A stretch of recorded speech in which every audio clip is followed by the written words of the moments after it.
तुम्ही बघत आहात जनमत मराठी।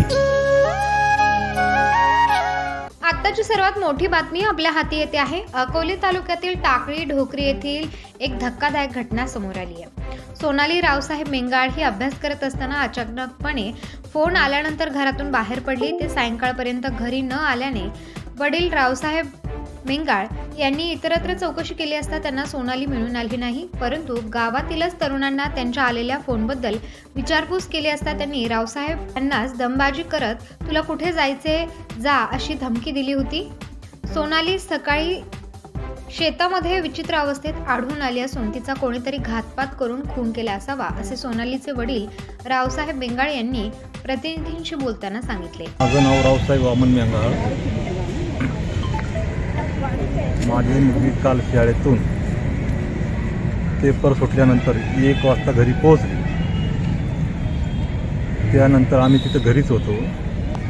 ती अभ्यासाला बसली। अभ्यासाला बसल्यानंतर आम्ही आमच्याकडे शेळ्या आहेत, आम्ही शेळ्या चारण्यासाठी दोघंही आम्ही नवरा बायको गेलो आणि पोरगी एकटीच घरी होती। आणि त्याच्यानंतर ती 3 पासून पुढं बेपत्ता झाली। तिचा आम्हाला काही संशय नव्हता, काही तर आहे का नाही ती।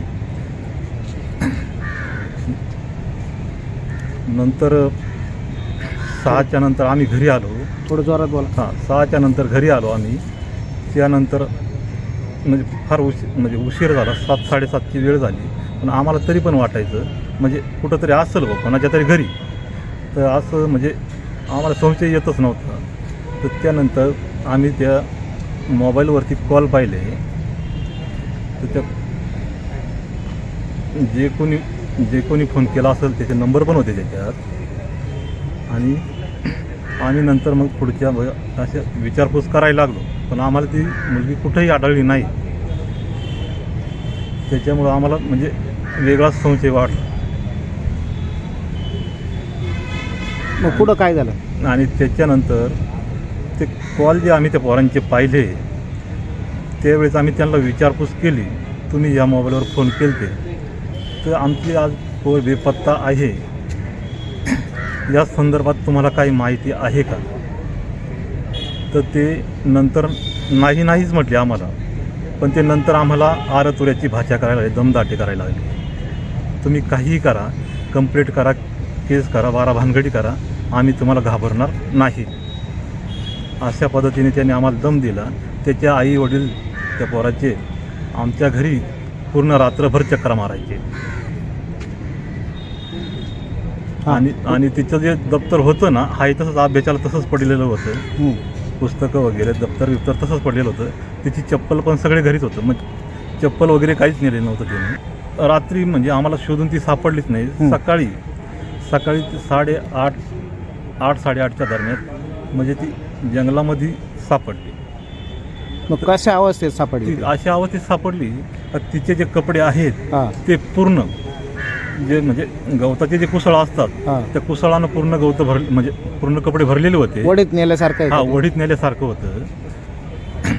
आणि असं म्हणजे ते डोक्या वगैरे असं गवत बिवत होतं, पूर्ण अंगाला असं गवत होतं। जखमा वगैरे आम्हाला काही कळलं नाही, पण ते म्हणजे काळं निळं पडलेलं आहे अंग तिचं। तुमचा संशय नेमकी कोणावर आहे? मग संशय आम्हाला असा आहे, त्या व्यक्तीचं नाव पण सांगू शकतो मी। सुशील शांताराम पथवे असा एक संशयित आरोपी आहे, आणि एक विजय मुरलीधर मेंगाळ असे 2 संशयित आरोपी आहे। याच्या पलीकडं बाकीचं काही माहिती? बाकी काही माहिती नाही। मग त्या संदर्भात तुम्ही काही पोलीस स्टेशनला कळवलं आहे का? त्या संदर्भात पोलीस स्टेशनला आम्ही म्हणजे हे केलं आहे, बाकीचं काही म्हणजे असं हे नाही। म्हणजे पोलीस स्टेशनला कळवलं आहे ना? पण हो, कळवलं आहे। मग पोलिसांनी त्याच्यावर काही ॲक्शन घेतली का? ॲक्शन तसं अजून काही घेतलेलं नाही। आता जे काय होईल ते प्रोसिजरनं।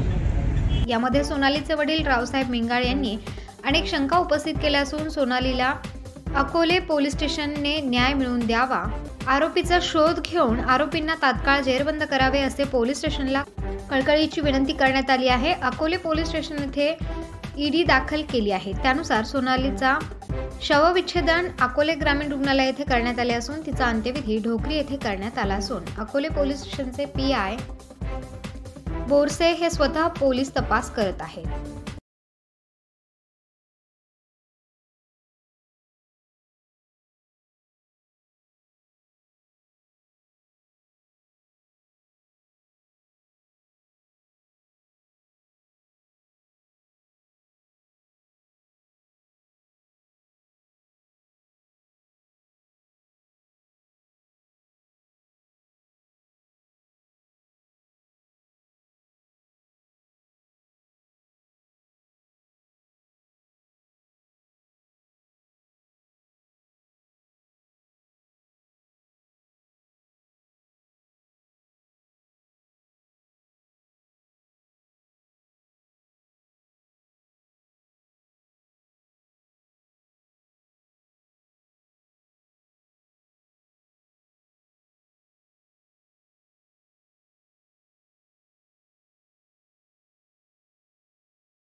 जबाबदारी न्याय